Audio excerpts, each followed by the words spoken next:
വഖഫ് ഭേദഗതിയുമായി സംഘപരിവാർ ഇന്ത്യയിൽ മുന്നോട്ട് വന്നിരിക്കുന്നത് എന്തിനാണ് എന്ന് നമുക്കെല്ലാവർക്കും വളരെ വ്യക്തമാണ്. അത് ഇന്ത്യയിലെ മുസ്ലിങ്ങളുടെ വഖഫ് സ്വത്തുകൾ അന്യാധീനപ്പെട്ടു പോകുന്നതിനാൽ അതിനെ സംരക്ഷിക്കാൻ വേണ്ടി ഒരു നല്ല മനസ്സോടെ ഉണ്ടാക്കിയ ഭേദഗതിയല്ല, മറിച്ച് ഫാസിസ്റ്റ് വംശീയ അജണ്ടകളുടെ വംശഹത്യാ പദ്ധതികളുടെ ഒരു തുടർച്ച മാത്രമാണത്. ഉദ്ഘാടകൻ ഇവിടെ സൂചിപ്പിച്ചതുപോലെ മുസ്ലിങ്ങൾ ഈ രാജ്യത്തിൽ നിന്ന് തുടച്ചു നീക്കപ്പെടേണ്ടവരാണ്. മറ്റു മതവിഭാഗങ്ങളായിട്ടുള്ള ആളുകളെ പോലെ തുല്യ പൗരാവകാശമുള്ളവരല്ല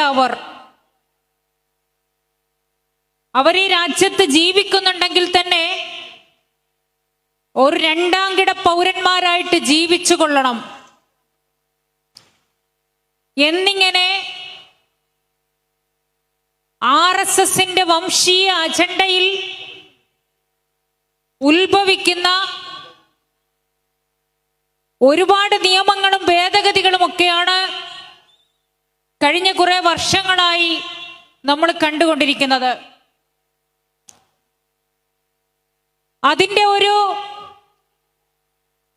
ശക്തമായ വേർഷനായിരുന്നു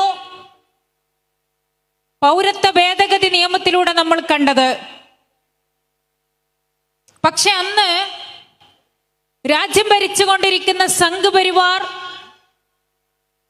ശരിക്കും ഒന്ന് പതറിയിട്ടുണ്ട്. എനിക്ക് മുമ്പേ സംസാരിച്ചവരൊക്കെ ഇവിടെ സൂചിപ്പിച്ചു, അന്ന് രാജ്യത്തുടനീളം പോരാട്ടത്തിന്റെ കനലൂതിക്കത്തിയപ്പോൾ ഷാഹീൻ ബാഗുകളിൽ കൂടി ഇന്ത്യയുടെ തെരുവോരങ്ങൾ പിഞ്ചു കുഞ്ഞുങ്ങൾ തൊട്ട് 90 വയസ്സുള്ള മുത്തശ്ശിമാർ വരെ പോരാട്ടത്തിന്റെ മന്ത്രധ്വനികൾ ഉയർത്തിക്കൊണ്ട് ഷാഹീൻ ബാഗുകൾ തീർത്തപ്പോൾ അക്ഷരാർത്ഥത്തിൽ ഫാസിസ്റ്റ് ഭരണകൂടം ഒന്ന് പതറിയിരുന്നു. അതുകൊണ്ട് തന്നെ ഇവിടെ ലോക്ക്ഡൗൺ ഒന്ന് ശമിച്ചപ്പോൾ എന്താണ് ആദ്യം നടത്തിയത് എന്ന് നമുക്ക് ഓർമ്മയുണ്ടാകും. ഫാസിസ്റ്റ് ഭരണകൂടം ആ പോരാട്ടങ്ങൾക്ക് നേതൃത്വം കൊടുത്ത വിദ്യാർത്ഥി യുവജനങ്ങളെ, മറ്റ് നേതാക്കളെ, ആക്ടിവിസ്റ്റുകളെയൊക്കെ പല കള്ളക്കേസുകളിൽ കൂടി പിടിച്ച് അകത്തിടുകയായിരുന്നു ആദ്യം ചെയ്തത്.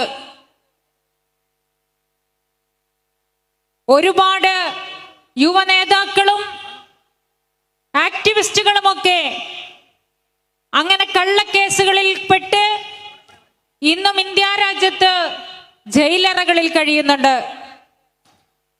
അതുകൊണ്ട് തന്നെ അവർക്ക് ബോധ്യപ്പെട്ടത് പൗരത്വ നിയമം അത് അത്ര പെട്ടെന്ന് നടപ്പാക്കാൻ സാധ്യമാവില്ല എന്നാണ്. അതുകൊണ്ട് തന്നെ മറ്റു പലതരത്തിൽ അവരുടെ ടാർഗറ്റ് നേടിയെടുക്കാൻ വേണ്ടി പദ്ധതികൾ ആസൂത്രണം ചെയ്തുകൊണ്ടിരിക്കുകയാണ് അവർ. ഒരുപാട് സംഭവവികാസങ്ങൾ ഉണ്ടായി. കുറച്ച് നാളുകൾക്ക് മുമ്പ് ഉത്തർപ്രദേശിലെ സംബാൽ മസ്ജിദിന് നേരെ ഉണ്ടായ കയ്യേറ്റ ശ്രമം നമുക്കറിയാം. ആരാധനാലയ സംരക്ഷണ നിയമം നിലവിലുള്ള ഒരു നാട്ടിൽ അതിനെ മറികടന്നുകൊണ്ട് മുസ്ലിങ്ങളുടെ ചില ആരാധനാലയങ്ങൾക്ക് നേരെ ഏതെങ്കിലും വ്യക്തികൾ പരാതികൾ ഉന്നയിക്കുമ്പോൾ അതിനു പിന്നെ എത്ര വേഗത്തിലാണ് അവിടുത്തെ കോടതി സർവേ നടത്താൻ ഉത്തരവിട്ടത് നമുക്ക് മനസ്സിലാക്കാൻ സാധിക്കും. സാധാരണ അത്തരം കോടതികളിൽ കേസുമായിട്ട് പോയാൽ എത്ര നാളാകും നടപടികൾ വരാൻ. പക്ഷെ അന്ന് രാവിലെ ആ ഹർജി എത്തുന്നു, വൈകിട്ടാകുമ്പോഴേക്ക് അവിടേക്ക് സർവേ നടത്താൻ ആളുകൾ എത്തുന്നു. ഞാൻ പറഞ്ഞു വരുന്നത്, ഇത്തരത്തിൽ മുസ്ലിങ്ങളെ ഉന്മൂലനം ചെയ്യുവാൻ, അവരെ തകർക്കുവാൻ, അവരെ ഈ രാജ്യത്ത് രണ്ടാം തരം പൗരന്മാരായിട്ട് കണക്കാക്കുവാൻ ആവശ്യമായിട്ടുള്ള അജണ്ടകൾ നിർമ്മിച്ചുകൊണ്ടേയിരിക്കുകയാണ്. അതിന്റെ തുടർച്ചയാണ് ഇപ്പോൾ ഇവിടെ നടപ്പാക്കാൻ ശ്രമിക്കുന്ന വഖഫ് ഭേദഗതി ബില്ല്. നമുക്ക് മനസ്സിലാക്കാൻ സാധിക്കും, വഖഫ് ഭേദഗതി ബില്ല് അത് നിലവിൽ വരുന്നതോടുകൂടി, അതിവിടെ പ്രാബല്യത്തിൽ വരുന്നതോടുകൂടി വഖഫ് ബോർഡ് എന്തിനാണ് നമ്മൾ ചോദിക്കേണ്ടി വരും. എന്തിനാണ് വഖഫ് ബോർഡ്? ഒരു പ്രശ്നമുണ്ടായാൽ അതിൽ തീർപ്പ് കൽപ്പിക്കുന്നത് ആരാണ്? ജില്ലാ കലക്ടറാണ്. അതുപോലെ തന്നെ എന്താണ് വഖഫ് സ്വത്തുക്കൾ എന്ന് ഇവിടെ നേരത്തെ സംസാരിച്ചവരൊക്കെ വിശദീകരിച്ചു. അത് മുസ്ലിം മതവിശ്വാസികളായിട്ടുള്ള ആളുകൾ ദൈവപ്രീതി മോഹിച്ചുകൊണ്ട് അവരുടെ സ്വത്തുക്കൾ മതപരമായിട്ടുള്ള കാര്യങ്ങൾക്കും അതേപോലെ തന്നെ മറ്റ് നല്ല കാര്യങ്ങൾക്കും വേണ്ടിയൊക്കെ വഖഫ് ചെയ്തു വെക്കുകയാണ്. അത് അതിനു വേണ്ടി ഒഴിഞ്ഞു വെക്കുകയാണ്. യഥാർത്ഥത്തിൽ ഈ സ്വത്ത് അവരെന്താണോ അത് കൊടുക്കുന്ന സമയത്ത് എന്താണോ അവരുടെ ഉദ്ദേശം, അതിനനുസരിച്ച് തീർപ്പ് കൽപ്പിക്കേണ്ടതാണ്. കാരണം ഈ രാജ്യത്തെ പൗരാവകാശങ്ങളിൽ പെട്ടതാണത്. ഇവിടുത്തെ ഓരോ പൗരനും അവന്റെ സ്വത്ത് ഏത് വഴിക്ക് ചെലവഴിക്കണം എന്നതിന് അവന് കൃത്യമായിട്ടുള്ള അവകാശമുണ്ട്. എൻ്റെ സ്വത്ത് ഏത് വഴിക്ക് ചെലവഴിക്കണം, അതെന്ത് ചെയ്യണമെന്ന് തീരുമാനിക്കേണ്ടത് ഞാനാണ്. ഈ രാജ്യത്തെ മുസ്ലിം ഇവിടുത്തെ പൗരനാണ്. അവനെ സംബന്ധിച്ചിടത്തോളം അവന്റെ സ്വത്ത് എന്ത് ചെയ്യണമെന്ന് തീരുമാനിക്കാൻ അവന് വേറൊരാളുടെ അനുവാദത്തിന്റെ ആവശ്യമില്ല. പക്ഷേ ഈ ഭേദഗതി നിലവിൽ വരുമ്പോൾ നമുക്ക് കാണാൻ സാധിക്കും, ഒരാൾ 5 വർഷം മുസ്ലിമായിട്ട് ജീവിച്ചാൽ മാത്രമേ അയാൾക്ക് സ്വത്ത് വഖഫ് ചെയ്യാൻ സാധിക്കുകയുള്ളൂ. യഥാർത്ഥത്തിൽ ആ പൗരന്റെ പൗരത്വത്തിന് തന്നെയാണ് ഇവിടെ പ്രശ്നം കൽപ്പിക്കുന്നത്.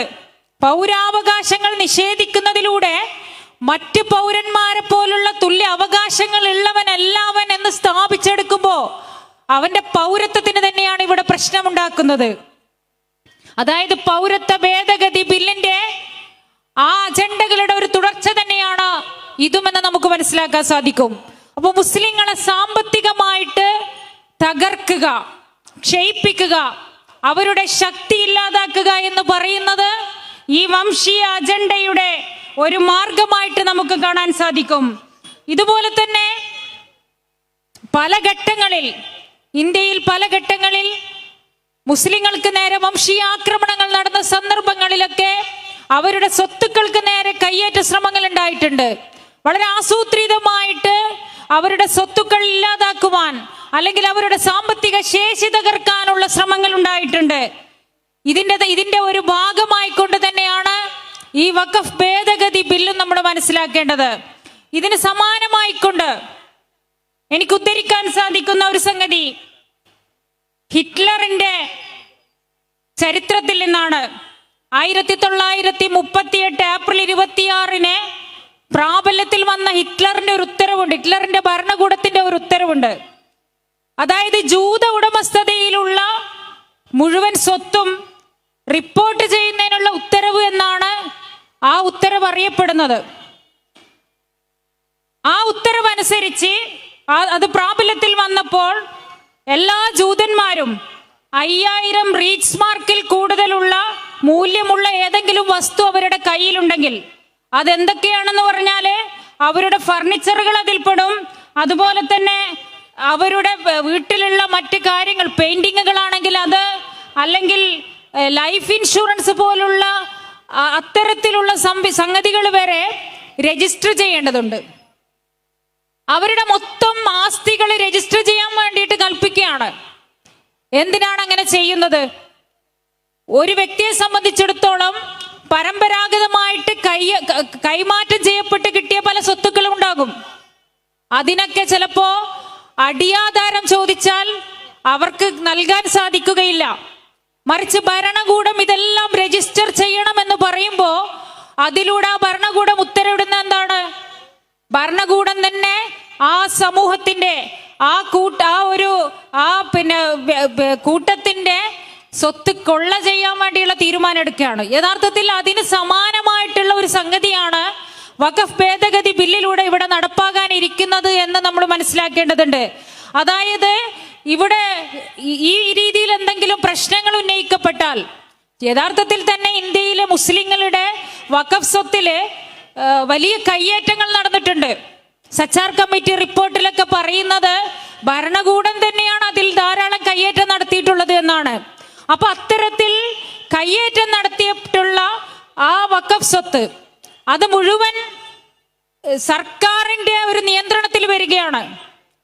ഏത് കാര്യത്തിനാണോ അത് ആ വ്യക്തികൾ അത് വഖഫ് ചെയ്തിട്ടുള്ളത്, അതിൽ നിന്ന് ഭിന്നമായിക്കൊണ്ട് അത് പ്രത്യേകിച്ച് ഇന്ത്യ ഭരിക്കുന്ന സംഘപരിവാർ സർക്കാരിനെ സംബന്ധിച്ചിടത്തോളം അവർക്ക് ഇന്ത്യയിലെ മുസ്ലിങ്ങൾക്ക് നന്മ ഉദ്ദേശിച്ചുകൊണ്ടുള്ള ഒരു നിയമവും അവരുടെ ഭാഗത്ത് നിന്ന് ഉണ്ടാവുകയില്ല എന്ന് നമുക്ക് ഉറപ്പിച്ച് പറയാൻ സാധിക്കും.